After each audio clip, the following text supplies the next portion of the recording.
Hello दोस्तों, नमस्कार। आज हम शिक्षा का एक नया अध्याय शुरू करने जा रहे हैं। वो है एनसीईआरटी बुक। क्लास 6 से लेकर 12 तक की एनसीईआरटी बुक को हमने पढ़ाने का निर्णय लिया है, क्योंकि ये शिक्षा के क्षेत्र में एक स्तंभ की तरह काम करता है। यह हमारा बेसिक स्ट्रक्चर को मजबूत बनाते हुए एक समझ विकसित करता है एवं साथ ही आप करियर के किसी भी फील्ड में जाएं, इन बुक्स का एक अहम योगदान है। इसी को ध्यान में रखते हुए हमने एनसीईआरटी बुक को काफ़ी सरल और सहज तरीके से पढ़ाने का निर्णय लिया है। क्योंकि आज देश में लगभग 90% लोगों के पास स्मार्टफोन आ चुके हैं, तो बच्चे जुआ आसानी से अपनी पढ़ाई कर सकते हैं और ये शिक्षा रूपी अमूल्य धन को अपने अंदर आत्मसात कर सकते हैं। तो चलिए स्टार्ट करते हैं। सबसे पहले क्लास 6 के एनसीईआरटी बुक भूगोल से। इसका पहला पाठ है सौरमंडल में पृथ्वी। इस पाठ में हम अंतरिक्ष के बारे में पढ़ेंगे। अंतरिक्ष में सूर्य, चंद्रमा, पृथ्वी, ग्रह, तारे ये कैसे अपना ये कैसे हमें दिखाई देते हैं। कुछ तारों का बहुत ही ज़्यादा प्रकाश होता है, कुछ का कम कैसे होता है।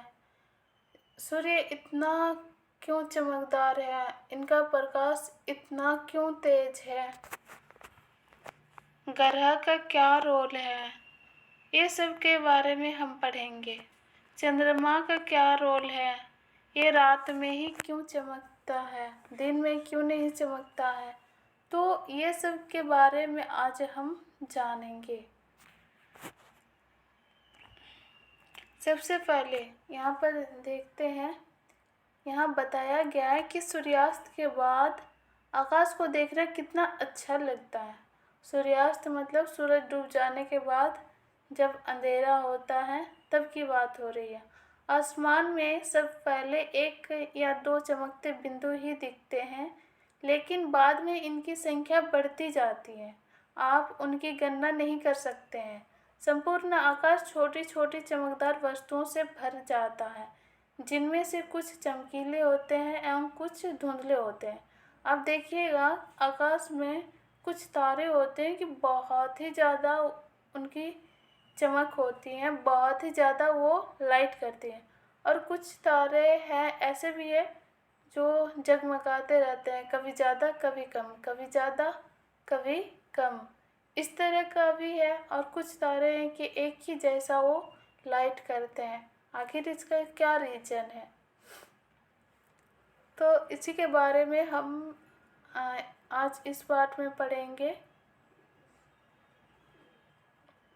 ऐसा प्रतीत होता है मानो आकाश में हीरे जड़े हो। इनमें से कुछ टिमटिमाते प्रतीत होते हैं, लेकिन अगर आप उनको ध्यान से देखेंगे तो आप पाएंगे कि उनमें से कुछ की टिमटिमाहट अन्य से अलग है। ये बिना किसी टिमटिमाहट के चंद्रमा के समान चमकते रहते हैं, मतलब वो हमेशा लाइट करते रहते हैं। इन चमकीली वस्तुओं के साथ आप प्रतिदिन चंद्रमा को भी देखते हैं। चंद्रमा तारों के साथ हम चंद्रमा को भी देखते हैं। यह अलग अलग समय पर अलग आकार तथा अलग स्थितियों में दिखाई पड़ता है। ये जो चंद्रमा है वो हर दिन अपना जो है चेंज करती रहती है, कभी छोटा कभी बड़ा दिखाई देता है। वो अपना स्ट्रक्चर वो चेंज करती रहती है। आप पूर्ण चंद्र को लगभग 1 महीने में एक बार देख सकते हैं। पूरा चंद्रमा को हम एक ही बार देख पाते हैं महीने में। यह पूर्ण चंद्रमा वाली रात या पूर्णिमा होती है। उसी दिन हम लोग कहते हैं कि आज पूर्णिमा है, चंद्रमा पूरी तरीके से गोल है। 15 दिन के बाद आप इन्हें नहीं देख सकते हैं। यह नए चंद्रमा की रात्रि या अमावस्या होती है। आपने सुनते हुए देखा होगा कि आज अमावस्या लगाया, इसके बाद फिर नए चांद जन्म लेगा। इस तरह गांव में, चूँकि मैं गांव से हूँ तो मुझे ये सब दादी वगैरह कहानी सुनाया करती थी, और मम्मी लोग भी बोलती थी कि आज अमावस्या है, इसके बाद कल से न्यू चांद दिखाई देगा। ऐसी रात में अगर आसमान साफ है तो आप आसमान का अवलोकन अच्छी तरीके से कर सकते हैं। क्या आपको इस बात पर आश्चर्य नहीं होता है कि हम दिन के समय चंद्रमा एवं इन सभी छोटी चमकीली वस्तुओं को क्यों नहीं देख पाते हैं? क्या ऐसा इसलिए है क्योंकि सूर्य के अत्यधिक तेज प्रकाश के कारण रात के समय चमकने वाली वस्तुओं को हम नहीं देख पाते हैं। देखिए, ऐसा नहीं है कि चंद्रमा या फिर तारे दिन के समय वो सब कहीं चले जाते हैं, ऐसा कुछ नहीं है। वो दिन के वक्त भी रहता है। वो जिस स्थान पे है उसी स्थान पे विराजमान वो दिन के वक्त भी रहता है। ऐसा नहीं है कि रात में ही वो उगते हैं फिर दिन में डूब जाते हैं, ऐसा कुछ नहीं है।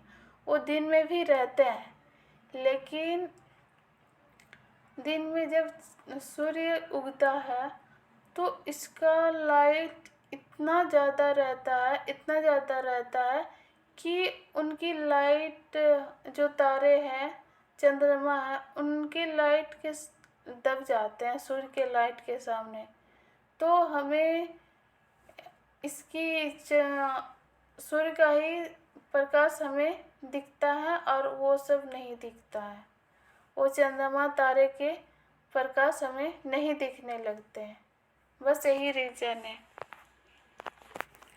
सूर्य, चंद्रमा तथा वे सभी वस्तुएं जो रात के समय आसमान में चमकती है खगोलीय पिंड कहलाती है।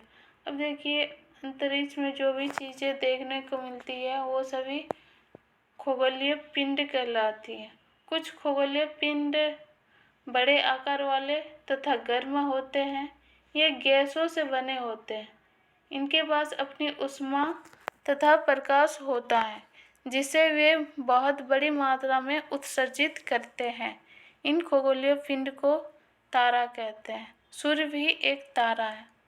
देखिए, यहाँ पर बताया जा रहा है कि अंतरिक्ष में जो भी देखने को मिलती है, ग्रह, तारे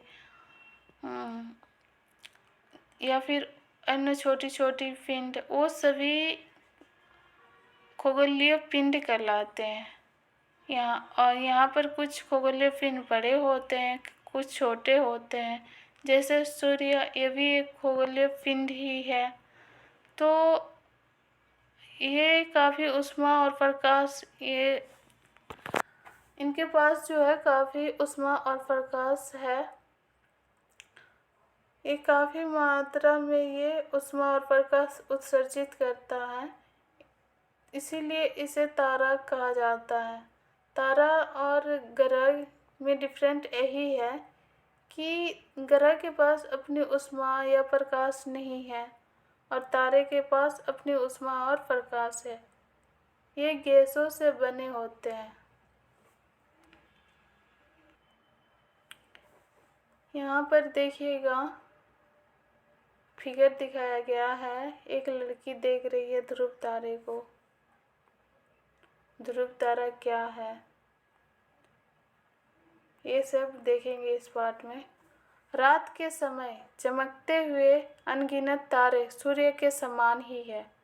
अब देखिए, सूर्य और रात के समय जो चमकने वाले तारे हैं उन सब में क्या डिफरेंट है कि इनका प्रकाश बहुत कम दिखाई देता है तारों का, और सूर्य का प्रकाश इतना प्रभावकारी क्यों होता है, तो इनके बारे में बताया गया है। रात के समय चमकते हुए अनगिनत तारे सूर्य के समान ही है, लेकिन हमसे बहुत अधिक दूर होने के कारण हम लोग उनकी ऊष्मा या प्रकाश को महसूस नहीं करते हैं तथा वे अत्यंत छोटे दिखाई पड़ते हैं। आपने अवश्य ध्यान दिया होगा कि कुछ दूरी से देखने पर सभी वस्तुएं छोटी दिखाई पड़ती हैं। अत्यधिक ऊंचाई पर उड़ रहा हवाई जहाज कितना छोटा दिखाई देता है। यहाँ पर बता रहा है कि जो दिन में चमकने वाला सूर्य और रात में चमकने वाले तारे वो सेम एक ही जैसा बड़ा भी है, लेकिन इनका प्रकाश ये प्रकाशित जिस तरह से होते हैं वो दोनों में काफ़ी डिफरेंट है, काफ़ी अंतर है। तो जो सूर्य है ना, ये हमारे पृथ्वी के सबसे नज़दीक है उधर तारों की अपेक्षा। मतलब दूसरे तारों की अपेक्षा सूर्य हमारे पृथ्वी से नज़दीक है। नज़दीक का मतलब ये इतनी भी नज़दीक नहीं है। पृथ्वी से सूर्य की दूरी लगभग 15 करोड़ किलोमीटर है। तो समझ सकते हैं कि सूर्य से फिर वो तारे की कितनी दूरी होगी। इतनी दूरी होने के बावजूद भी सूर्य कितनी प्रभावकारी होती है, कितनी गर्मी लगती है। अकेले देख रहे हैं पूरे पृथ्वी को कितना प्रकाशित कर देती है। तो उसी तरह के तारों का भी अपना प्रकाश और ऊष्मा है, लेकिन वो अत्यधिक दूर में होने के कारण उनका प्रकाश हमें नगण्य लगता है, मतलब बहुत ही कम लगता है। रात्रि में आसमान की ओर देखते समय आप तारों के विभिन्न समूहों तथा बनाई गई विविध आकृतियों को देख सकते हैं। ये नक्षत्र मंडल कहलाते हैं। अर्सा मेजर या बिग बियर इसी प्रकार का एक नक्षत्र मंडल है। बहुत आसानी से पहचान में आने वाला नक्षत्र मंडल सप्तऋषि है। यह 7 तारों का समूह है जो कि नक्षत्र मंडल अर्सा का ही भाग है। देखिए, आप लोग को पता होगा कि यहाँ पर जो अंतरिक्ष में तारों के विभिन्न समूह दिखाई देते हैं, उसको हम विभिन्न नामों से जानते हैं, उसी को नक्षत्र मंडल कहते हैं। आप लोग बचपन में शायद कहानी सुने हैं या नहीं सुने हैं, लेकिन मेरी दादी सुनाई करती थी एक यही तारों के समूह जो 7 समूह हैं, जो अभी इसको सप्तऋषि के नाम से यहाँ पर जाना गया है। तो उसको मेरी दादी 7 खोटियाँ बोलती थी। तो इसकी कहानी 7 भाइयों को लेकर बताई करती थी। आप लोगों ने भी सुना होगा। तो वही है नक्षत्र मंडल, जिसे हम सप्तऋषि के नाम से जानते हैं।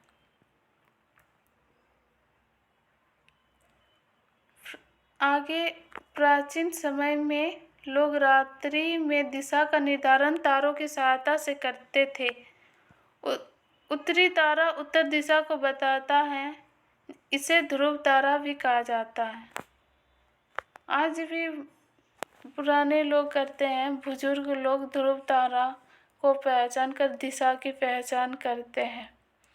यह आसमान में हमेशा एक ही स्थान पर रहता है। हम सप्तऋषि की सहायता से ध्रुव तारे की स्थिति को जान सकते हैं। मतलब कह रहा है कि हम सप्तऋषि, मतलब ये जो 7 तारा दिखाया गया है यहाँ पर, तो इसी के माध्यम से हम यहाँ के ध्रुव तारों का पता लगा सकते हैं। उसी के बारे में यहाँ बताया गया। आगे देखिए, कुछ खगोलीय पिंडों में अपना प्रकाश एवं ऊष्मा नहीं होती है। वे तारों के प्रकाश से प्रकाशित होते हैं। ऐसे पिंड ग्रह कहलाते हैं। देखिए, यहाँ पर बताया गया है कि सभी खगोलीय पिंडों में अपना प्रकाश या ऊष्मा नहीं होती है, और जिसमें अपना प्रकाश और ऊष्मा नहीं होती है उसे क्या कहते हैं? उसे ग्रह कहते हैं। ग्रह जिसे अंग्रेजी में प्लेनेट कहते हैं। पृथ्वी जिस पर हम रहते हैं एक ग्रह है। आज हम जिस पर रहते हैं वो भी एक ग्रह ही है। यह अपना संपूर्ण प्रकाश एवं ऊष्मा सूर्य से प्राप्त करती है, जो पृथ्वी के सबसे नज़दीक का तारा है। देखिए यहाँ पर बताया गया सूर्य जो है ना पृथ्वी का सबसे नज़दीक का तारा है, तो इसी का प्रकाश पृथ्वी पर सबसे ज़्यादा आता है। पृथ्वी एक ग्रह है, इसका अपना प्रकाश या ऊष्मा नहीं है। इसी के बारे में यहाँ पर बताया गया। आगे हम जानेंगे ग्रह के बारे में, फुल डिफिनेशन को अच्छे से जानेंगे।